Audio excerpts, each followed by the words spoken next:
In 1984, Tina Turner asked us all, what's love got to do with it? Here we are 40 years later, and everybody is black and blue. It's time to ask ourselves about the first-hand emotion, hope, and then what love, the second-hand emotion, has to do with it. You put them together, you have what it takes to pray. You have in a Judeo-Christian society the Old Testament and the New. The problem is that we've become extremely cynical. Cynicism is a darkness within us. This darkness within us is something that you know. You know it if you've had your head up your ass. You saw how dark you are inside. And if you've had your head up your ass, you also know how full of shit you can be. We all have an inner world that's made up of milk and honey, love and wisdom. This is real. This is our struggle with God. Israel, Israel. Learn to love the land of milk and honey within you. The more you know about yourself, the less you're going to like about yourself. This is something that happens over time. People become cynical. In old age, you see how grumpy, resentful, and bitter old people can be. Look at that. Look at that within yourself. Look at how guilty you feel. Look at the embarrassment you have over the body that you were given.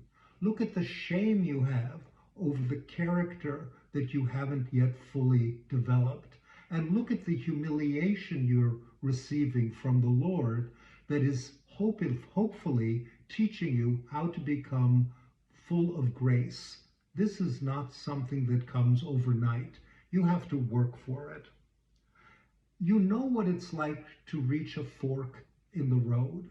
You know what it's like to be with another person and to slowly feel that you're separating and that you're getting further and further from each other. You need to find a way to come across, to reach that other person. And that's not easy. Sometimes it's not even possible. But if you look within you, you will see that there was a fork in your own road and you diverged from yourself and you have become distant from yourself in many ways. This crossroad is very important to developing self-love. This is what love has got to do with it. Love yourself, not because God loves you. God loves all his creations. He created everybody. Look at that navel you have in your belly, that scar that proves that you were born of woman, that you are a member of the human race. God loves you because you are human. But don't love yourself because he loves you. Like yourself. God doesn't like everybody. Learn to like yourself. Learn to behave well. Learn to treat other people with respect, and you will like yourself more. When you go back to the 10 Commandments, you see that they were given on 2 tablets. God could have given them on 1 tablet. He didn't. He gave them to us on 2 tablets so that you would develop a relationship with God and you would develop a relationship with man. The 5th of these first commandments to God is to honor your father and mother. Why? Why wouldn't that be on the 2nd commandment where we learn to treat other people respectfully? After all, our parents are people too. The fact is that your parents were a gift from God. Whether you wanted them or like them or love them or even know them or not, you have to learn to honor your parents. And the way to do that is by learning to honor yourself so that you have that honor to give to your parents and out to the world. You're not prepared for the 2nd commandment, the 2nd tablet, unless you've learned to honor your father and mother. How do you do that? You learn honesty. You learn sincerity. You learn authenticity so that you can be yourself. When you are yourself, you honor yourself. When you honor yourself, you can then honor all others. You can't get to the 11th commandment that Jesus gave the world, to love the Lord with all your heart, with all your soul, and with all your might. You can't get to the 12th commandment, to love your neighbor as yourself.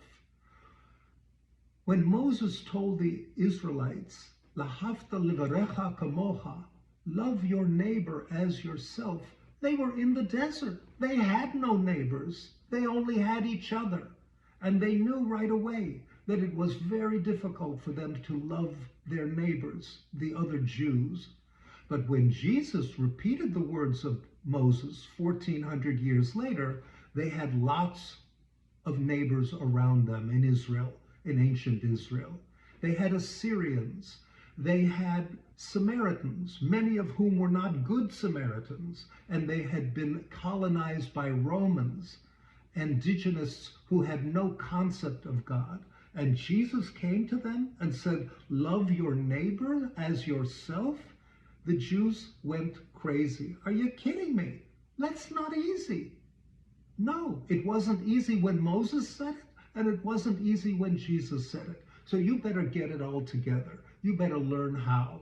Here we are 2,000 years later, and people still don't have the basics underhand. There are 4 ways to use your tongue. There are 4 things to learn from your tongue.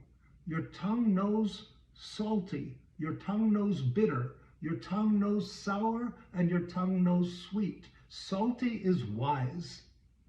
Bitter is disappointed. Sour is angry. And sweet corresponds to loving. But people are sickeningly sweet. They are overly sentimental, and they don't know how to express their love, how to bring it in, and how to let it out. Tina Turner didn't ask black people what love's got to do with it. Tina Turner asked all of us what love has got to do with it. And it's about time we start asking ourselves the answer to that question. The Republicans don't have the answer to that question. You're not going to find it in their Orthodox synagogues and their evangelical churches. You have to come out to the people. We have the answer. The Nazis stole my father's smile from his face when he was put in concentration camp.